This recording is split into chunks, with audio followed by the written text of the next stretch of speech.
Hello friends, ಎಲ್ಲರೂ ಹೇಗಿದ್ದೀರಾ? ಎಲ್ಲರೂ ಚೆನ್ನಾಗಿದ್ದೀರಾ ಅನ್ಕೊತೀನಿ. ನಾನು ಕೂಡ ತುಂಬಾ ಚೆನ್ನಾಗಿದ್ದೀನಿ. ಬೆಳಗ್ಗೆನೇ ವ್ಲಾಗ್ ಸ್ಟಾರ್ಟ್ ಮಾಡಿದ್ದೀನಿ.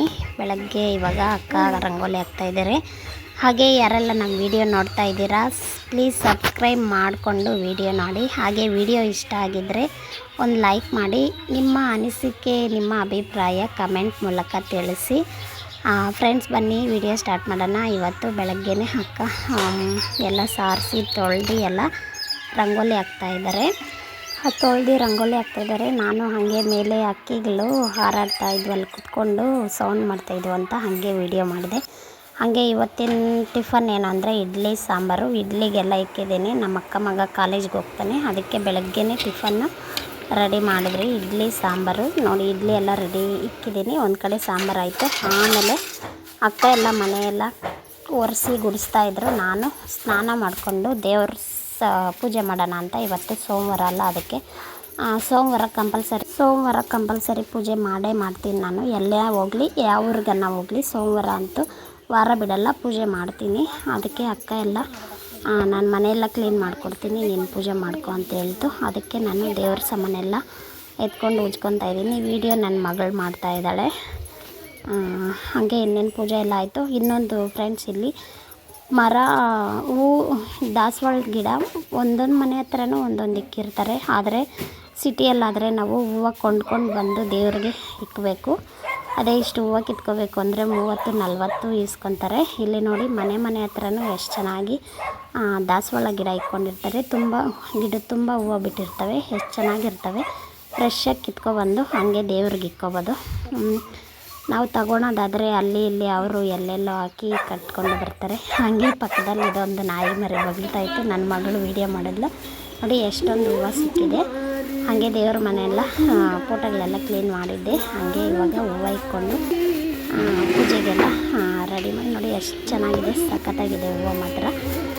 ಕೆಂಪು ಕಲರ್ದು ದಾಸವಾಳ ಹೂವು. ಹಾಗೆ ಹೊಸಲೆಲ್ಲ ಅರಿಶಿನ ಕುಂಕುಮ ಇಕ್ಕೊಂಡು ರಂಗೋಲಿ ಹಾಕ್ಕೊಂಡು ಇದು ಬೆಳಗ್ಗೆನೇ ಮಾಡಿದ್ದು. ನನ್ನ ಮಗಳು ಮತ್ತೆ ಮಾಡಿದ್ಲು ರಂಗೋಲಿನ, ಚೆನ್ನಾಗೈತೆ ಅಂತ. ಪೂಜೆ ಎಲ್ಲ ಆಯಿತು ಫ್ರೆಂಡ್ಸ್. ಇನ್ನೇನು ಸ್ವಲ್ಪ ತೋಟದ ಹತ್ರ ಹೋಗ್ಬರೋಣ ಅಂತ. ಅಕ್ಕ ತೋಟದ ಹತ್ರ ಹೋಗಿ ಹಸುಗಳನ್ನ ಕ್ಲೀನ್ ಮಾಡೋಣ ಅಂತ ಪೂಜೆ ಮಾಡಿ ತಿಂಡಿ ಎಲ್ಲ ತಿಂದು ಅಕ್ಕ ಜೊತೆ ಹೋದ್ರಿ ತೋಟದ ಹತ್ರ. ಪಾಪ ಹಸು ಎಲ್ಲ ತುಂಬ ಗಲೀಜು ಮಾಡ್ಕೊಂಡಿತ್ತು. ಅದಕ್ಕೆ ಅಕ್ಕ ಹಸು ಎಲ್ಲ ತೊಳೆದ್ಬಿಟ್ಟು ಬರೋಣ ಅಂತ ಹೋಗೋಣ ಬನ್ನಿರಿ ಅಂತ. ಅದಕ್ಕೆ ನಾನು ಮಕ್ಕಳು ಇನ್ನೇನು ಮಾಡೋದು ಮನೆಯಲ್ಲೇ ಅಂದ್ಬಿಟ್ಟು ತೋಟದ ಹತ್ರ ಹೋಗೋಕ್ಕೆ ಎಲ್ಲ ರೆಡಿ ಮಾಡ್ಕೊತಾ ಇದ್ರಿ. ನನ್ನ ಮಗಳು ನಾನು ಪೂಜೆ ಮಾಡಬೇಕು ಅಂತ, ನಾನು ಪೂಜೆ ಮಾಡಿದ್ರೆ ಅವಳು ಪೂಜೆ ಮಾಡಬೇಕು ಅಂತ ಬರ್ತಾಳೆ. ಅದಕ್ಕೆ ಅವಳು ಸ್ವಲ್ಪ ಹಂಗೆ ಪೂಜೆ ಮಾಡಿದ್ಲು. ಹಾಗೆ ಇವಾಗ ತೋಟದ ಹತ್ರ ಹೋಗೋಕ್ಕೆ ಹೊರಡ್ತಾ ಇದ್ದೀರಿ ಫ್ರೆಂಡ್ಸ್. ನೀವೆಲ್ಲ ಯಾವ ಥರ ಊರಿಗೋಗಿ ರಜೆಗಳಲ್ಲಿ ಯಾವ ಥರ ಎಂಜಾಯ್ ಮಾಡಿದ್ರಿ ಸಮ್ಮರಲ್ಲಿ ಅಂತ ಕಮೆಂಟಲ್ಲಿ ತಿಳಿಸಿ. ನೋಡಿ, ನನ್ನ ಮಗಳು ನಾನು ನಮ್ಮ ಅಕ್ಕ ಮುಂದೆ ಹೋಗ್ತಾ ಇದೆ. ನನ್ನ ದೊಡ್ಡ ಮಗಳು ನಾನು ಚಿಕ್ಕ ಮಗಳು ಹೋಗ್ತಾ ಇದ್ದೀರಿ. ತೋಟದ ಹತ್ರನೇ ಸಿಕ್ಕಾಪಟ್ಟೆ ಬಿಸಿಲಿದೆ ಫ್ರೆಂಡ್ಸ್. ಅದಕ್ಕೆ ಹಸುಗೂ ಪಾಪ ತುಂಬಾ ಬಿಸಿಲಲ್ಲ, ಅದಕ್ಕೂ ಒಂದಿನ ಸ್ನಾನ ಮಾಡಬೇಕಲ್ಲ. ದಿನ ಅಂದರೆ ಅವರು ಮಾಡ್ತಾರೆ, ವಾರಕ್ಕೆ 2 ಸರಿ 3 ಸರಿ ಎಲ್ಲ ನೀರು ಸಿಕ್ಕಾಪಟ್ಟೆ ಬರುತ್ತೆ. ನೀರಿಗೇನು ತೊಂದರೆ ಇಲ್ಲ. ನೀರಿಗೆ ಊರಲ್ಲೂ ಅಷ್ಟೇ, ತೋಟದ ಹತ್ರ ಅಷ್ಟೇ, ನಮ್ಮದೇ ಸ್ವಂತ ಬೋರ್ ನೀರು ಬರುತ್ತಲ್ವ, ಅಲ್ಲೇ ಹಸುಗೆ ಕುಡಿಯೋಕ್ಕೆ ಸ್ನಾನ ಮಾಡೋಕ್ಕೆ ಎಲ್ಲ ಏನು ನೀರು ಕಡಿಮೆ ಏನಿಲ್ಲ, ಚೆನ್ನಾಗಿ ಬರುತ್ತೆ ನೀರು. ಅದಕ್ಕೆ ಹಸುನ ತೊಳೆಯೋಕೆ ಅಂತಲೇ ಇವಾಗ ಸುಮ್ಮನೆ ನಾವು ಮನೆಯಲ್ಲಿದ್ದು ಏನು ಮಾಡೋಣ ಅಂತ ಹೋಗ್ತಾ ಇದ್ದೀರಿ. ನೆರಳೆಲ್ಲ ಇದೆ ಹುಣಸೆ ಮರ ಹತ್ರ. ಆದರೆ ಮಕ್ಕಳು ಹುಣಸೆ ಮರ ಎಲ್ಲ ದೊಡ್ಡದಾಗಿದೆ, ಅದರ ಕೆಳಗಡೆ ಆಟ ಆಡ್ಕೊಂಡಿರ್ತಾರೆ. ಅವ್ರಿಗೂ ಇಷ್ಟನೇ ತೋಟದ ಹತ್ರ ಹೋಗ್ಬೇಕು ಅಂತ. ಅದಕ್ಕೆ ನೋಡಿ, ಇವಾಗ ಅಕ್ಕ ಹಸುನೆಲ್ಲ ಕರ್ಕೊಬಂದು ಅಲ್ಲೇ ನೀರು ಬಿಟ್ಕೊಂಡು ತೊಳಿತಾ ಇದೆ. ನೋಡಿ, ಇಲ್ಲಿ ಕಲ್ಲುಗಳಿದ್ರೆ ಅದರ ಮೇಲೆ ಹತ್ತಿ ಕುತ್ಕೊಂಡು ನೋಡ್ತಾ ಇದ್ದಾರೆ. ಅವ್ರಿಗೆ ಆಟ ಆಡೋದಾದರೆ ಈ ಥರ ಚೆನ್ನಾಗಿರೋ ಪ್ಲೇಸ್ ಆದರೆ ಬಿಸಿಲು ಗಾಳಿ ಎಲ್ಲ ಏನೂ ಗೊತ್ತಾಗಲ್ಲ. ನೀರಲ್ಲಾದರೆ ಆಡ್ತಾರೆ. ಆದರೆ ನೀರು ತೊಟ್ಟಿ ಥರ ಏನೂ ಇಲ್ಲ, ಅಲ್ಲಿ ಏನೂ ಮಾಡಿಲ್ಲ ತೊಟ್ಟಿ ಥರ. ಅದಕ್ಕೆ ಇಲ್ಲಾಂದರೆ ಆ ತೊಟ್ಟಿಯಲ್ಲಿರೋ ನೀರಲ್ಲಿ ಆಡಿರೋರು. ಆದರೆ ಅಲ್ಲಿ ನಮ್ಮ ಅಣ್ಣನವರು ಮನೆ ಕಟ್ಟಿದ್ದಾರೆ, ಅಲ್ಲಿ ಸ್ವಲ್ಪ ಮಾಡಿದ್ದಾರೆ. ಆದರೆ ಅದರಲ್ಲಿ ಆಳ ಜಾಸ್ತಿ ಇದೆ, ಅದಕ್ಕೆ ಮೆಟ್ಲಿಕ್ಕಿಲ್ಲ. ಇಲ್ಲಾಂದರೆ ಅದರಲ್ಲೂ ನೀರಲ್ಲಿ ಆಟ ಆಡಿರೋರು ಅಲ್ಲಿ ಆಡೋಕ್ಕಾಗಲ್ಲ ಅಂತ ಸುಮ್ಮನೆ ಆದರು. ಇವಾಗ ತಾನೇ ಸ್ನಾನ ಮಾಡ್ಕೊಬಂದ್ರಲ್ಲ, ಅದಕ್ಕೆ ನೀರಲ್ಲೆಲ್ಲ ಆಡೋಕ್ಕೆ ಹೋಗಿಲ್ಲ. ಇಲ್ಲಾಂದರೆ ಆಡಿರೋರು. ನೋಡಿ ಹಸು ಎಲ್ಲ ತಣ್ಣಗಿರುತ್ತೆ, ನೀರು ಬಿಡ್ತಾಯಿದ್ರೆ ಸುಮ್ಮನೆ ಹಂಗೆ ಇರುತ್ತೆ ಫ್ರೆಂಡ್ಸ್. ಅಂದರೆ ಉಜ್ಜಿದ್ರೆ ಮಾತ್ರ ಸಗಣಿ ಎಲ್ಲ ಅಂಟ್ಕೊಂಬಿಟ್ಟಿರುತ್ತಲ್ಲ, ಪಾಪ ಗಲೀಜು ಮಾಡ್ಕೊಂಡಿರುತ್ತೆ. ಅಲ್ಲೇ ಮಲ್ಕೊಳೋದು, ಅಲ್ಲೇ ಸಗಣಿ ಹಾಕೋದು. ಅದಕ್ಕೆ ಅಲ್ಲ ಅಕ್ಕ ಬ್ರಷ್ ಎತ್ಕೊಬಂದು ಉಜ್ಜಿ ನೀಟಾಗಿ ತೊಳಿತೈತೆ. ಚೆನ್ನಾಗಿ ನೋಡ್ಕೊತಾರೆ ಫ್ರೆಂಡ್ಸ್ ಹಸುಗಳು. ನಾವು ಚೆನ್ನಾಗಿ ನೋಡ್ಕೊಂಡ್ರೆ ಅವು ನಮ್ಮನ್ನು ಚೆನ್ನಾಗಿ ನೋಡ್ಕೊತವೆ. ಓಕೆ ಫ್ರೆಂಡ್ಸ್, ನೀವೆಲ್ಲ ತೋಟಕ್ಕೆ ಹೋಗಿದ್ರಾ? ಯಾವ ಥರ ಎಂಜಾಯ್ ಮಾಡಿದ್ರಿ ಅಂತ ಕಮೆಂಟಲ್ಲಿ ತಿಳಿಸಿ. ಹಸು ಎಲ್ಲ ತೊಳೆದಿದ್ದಾಯಿತು. ಅಕ್ಕ ಇವಾಗ ಮೇವು ಕೊಯ್ದು ಹಾಕ್ಬಿಟ್ಟು ಅಲ್ಲಿ ನೆರಳಲ್ಲಿ ಕಟ್ಟಾಕ್ಬಿಟ್ಟು ಇವಾಗ ಮನೆಗೆ ವಾಪಸ್ ಹೋಗ್ತಾ ಇದ್ದೀರಿ ಫ್ರೆಂಡ್ಸ್. ಹಂಗೆ ಮನೆಗೆ ಹೋಗ್ಬಿಟ್ಟು ಅಣ್ಣ ತಿರುಪತಿಗೆ ಹೋಗಿದ್ರು, ಪ್ರಸಾದ ತಿಂದಿದ್ರು. ಹಾಗೆ ಹೋಗಿ ಸ್ವಲ್ಪ ಹೊತ್ತು ಕುತ್ಕೊಂಡು ರೆಸ್ಟ್ ಮಾಡಿ ಪ್ರಸಾದ ತಿಂತಾಯಿದ್ರಿ. ತಿರುಪತಿ ಲಾಡು ತಿಂದು ತುಂಬ ದಿನವೇ ಆಗಿತ್ತು. ನೋಡಿ ತಿರುಪತಿ ಲಾಡು ಎಷ್ಟು ಚೆನ್ನಾಗಿದೆ. ಈ ಥರದ್ದು 4-5 ತಂದಿದ್ರು. ತಿರುಪತಿ ಲಾಡು ಎಲ್ಲ ತಿಂದ್ಬಿಟ್ಟು ಮತ್ತು ಸ್ವಲ್ಪ ದೋಸೆ ಇಟ್ಟಿತ್ತು. ಅದೇ ದೋಸೆ ಹಿಟ್ಟಿಗೆ ಈರುಳ್ಳಿ, ಕ್ಯಾರೆಟು, ಕೊತ್ತಂಬರಿ ಸೊಪ್ಪು ಎಲ್ಲ ಹಾಕಿ ಮಕ್ಕಳಿಗೆ ದೋಸೆ ಮಾಡಿಕೊಟ್ಟೆ. ಆಮೇಲೆ ಸಾಯಂಕಾಲಕ್ಕೆ ಏನೇನೋ ಸಾಂಬಾರು ಮಾಡಬೇಕು. ನೋಡಿ ಕಡಲೆಪುರಿ ತುಂಬ ಚೆನ್ನಾಗಿರುತ್ತೆ. ಈ ಥರ ಕಡಲೆಪುರಿ ಪ್ರಸಾದ. ಹಾಗೆ ಸಾಯಂಕಾಲ ಇವಾಗ ಅಕ್ಕ ನುಗ್ಗೆಕಾಯಿ ಸಾರು ಮಾಡು ಅಂತ ಹೇಳಿಬಿಟ್ಟು ತೋಟಕ್ಕೆ ಹೋಯ್ತು. ನಾನು ಇವಾಗ ನುಗ್ಗೆಕಾಯಿ ಕಟ್ ಮಾಡ್ತಾ ಇದ್ದೀನಿ ಫ್ರೆಂಡ್ಸ್. ಗೊಜ್ಜು ವಾಯ್ಸ್ ಕೊಟ್ಟಿದ್ದೀನಿ. ಅಕ್ಕ ಹೇಳ್ಬಿಟ್ಟು ಹೋದ್ರು.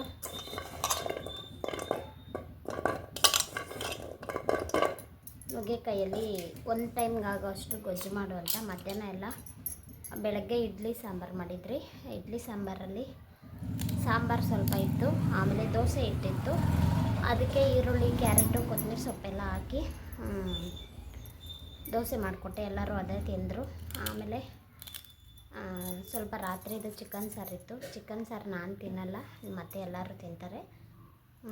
ಅದನ್ನೇ ತಿಂದರು ಮಧ್ಯಾಹ್ನ. ಇವಾಗ ಸಾಯಂಕಾಲ ಒಂದು ಟೈಮ್ಗೆ ಮಾತ್ರ ನುಗ್ಗೆಕಾಯಿ ಗೊಜ್ಜು ಮಾಡು ಅಂತ ಅಕ್ಕ ಹೇಳ್ಬಿಟ್ಟು ತೋಟದ ಹತ್ರ ಮತ್ತೆ ಹೋದರು. ಮಧ್ಯಾಹ್ನ ಬಂದಿದ್ರು, ಊಟ ತಿಂದ್ಬಿಟ್ಟು ಮತ್ತೆ ಸ್ವಲ್ಪ ಹೊತ್ತು ರೆಸ್ಟ್ ಮಾಡಿ ಹಸುಗಳಿಗೆ ಮೇವು ಕೊಯ್ಕೊಂಡು, ಹುಲ್ಲು ಕೊಯ್ಕೊಂಡು ಮತ್ತೆ ಹಸುನ ಮೇಯಿಸ್ಕೊಂಡು ಸಾಯಂಕಾಲ 5:30-6 ಗಂಟೆಗೆ ಬರ್ತಾರೆ. ನಾನು ಸಾರು ಮಾತ್ರ ಮಾಡು, ಮುದ್ದೆ ಬಂದು ನಾನು ಮಾಡ್ತೀನಿ ಅಂದರು ಅಕ್ಕ. ಇದು ಗೊಜ್ಜು ಮಾಡೋದು ಏನೇನು ಬೇಕು ಅಂತ ಶೇರ್ ಮಾಡ್ತೀನಿ ಫ್ರೆಂಡ್ಸ್. ಅಡುಗೆ ಮನೆಯಲ್ಲಿ ತುಂಬಾ ಕತ್ತಲು, ಕರೆಂಟ್ ಇದ್ದರೆ ಕೂಡ ಅದು ಮೊಡ್ಕಲ್ಲಿರೋದು. ಕಿಟಕಿ ಆ ಕಡೆ ಈ ಕಡೆ ಇದೆ, ಕಿಚನ್ ಹತ್ರ ಇಲ್ಲ. ಅದಕ್ಕೆ ಕತ್ತಲು, ಏನೋ ಅಡುಗೆನೂ ಕಾಣಿಸೋದೇ ಇಲ್ಲ ಇಲ್ಲಿ ವಿಡಿಯೋದಲ್ಲಿ. ಅದಕ್ಕೆ ನಾನು ಅಡುಗೆ ಏನೇನೂ ಶೇರ್ ಮಾಡ್ಕೊಳಲ್ಲ, ವಿಡಿಯೋ ಮಾತ್ರ ಮಾಡ್ತಾಯಿದ್ದೀನಿ. ಇಲ್ಲಾಂದರೆ ಅಲ್ಲಿ ಕತ್ತಲು ಸರಿಯಾಗಿ ಬರಲ್ಲ, ಅದಕ್ಕೆ ಬೆಳಕು ಸರಿಯಾಗಿ ಬರಲ್ಲ. ಅದಕ್ಕೋಸ್ಕರನೇ ಅಲ್ಲಿ ವಿಡಿಯೋ ಮಾಡೋಕ್ಕೆ ಆಗಲ್ಲ. ನುಗ್ಗೆಕಾಯಿ ಎಲ್ಲ ಕಟ್ ಮಾಡಿಕೊಂಡು ಬೇಯಕ್ಕೆ ಇಕ್ಕಿದ್ದೆ. ಹಂಗೆ ಗೊಜ್ಜು ಮಾಡಿದ್ರೆ ಗೊಜ್ಜಲ್ಲಿ ಹಾಕಿದ್ರೆ ಬೇಯಲ್ಲ ಅಂತ ಎಲ್ಲ ಗೊಜ್ಜಿಗೆಲ್ಲ ರೆಡಿ ಮಾಡಿಕೊಂಡು ನೋಡಿ ಗೊಜ್ಜು ಒಗ್ಗರಣೆ ಹಾಕೋದು ಶಾರ್ಟ್ ವಿಡಿಯೋ ಹಾಕಿದ್ದೆ. ಇದರಲ್ಲಿ ಶೇರ್ ಮಾಡ್ಕೊಳಕ್ಕಾಗಿಲ್ಲ. ಗೊಜ್ಜಿಗೆಲ್ಲ ಒಗ್ಗರಣೆ ಹಾಕ್ಕೊಂಡು ಎಲ್ಲ ಗೊಜ್ಜೆಲ್ಲ ಸ್ವಲ್ಪ ಬೆಂದಮೇಲೆ ಆಮೇಲೆ ನುಗ್ಗೆಕಾಯಿ ಬೇಯಿಸ್ಕೊಂಡಿದ್ನಲ್ಲ, ಆಮೇಲೆ ಇದು ಸ್ವಲ್ಪ ಕುದಿದ್ಮೇಲೆ ನುಗ್ಗೆಕಾಯಿ ಹಾಕಿದ್ರೆ ತುಂಬಾ ಚೆನ್ನಾಗಿರುತ್ತೆ.